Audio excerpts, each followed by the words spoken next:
women rep DCP, the 3 constituency DCP, and the wards. There are how many? 15. 15 wards. We want it to be green. I am willing kuja nikati hapo siku 5.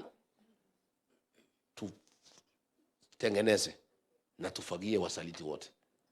All of them tuwafagie. Yeah? I want to come and talk to my people. Niwaongeleshe kabisa wanisikize. And I tell them wasaliti ni hawa wafukuzwe. Niwaambie hivi vitu vingine yote munisaidie na watu ya DCP. And we shall have free and fair nominations, and everybody will have an opportunity to compete fairly. And I cannot allow unfairness and injustice in DCP for one reason. I'm a victim of unfairness. I'm a victim of injustice. I cry for justice. I cannot be crying for justice and then allow injustice to happen to my people in Laikipia or elsewhere in the country. I want to assure you that I have no preferred candidate. Everybody will get an opportunity ya kuchagua kiongozi ambaye anataka.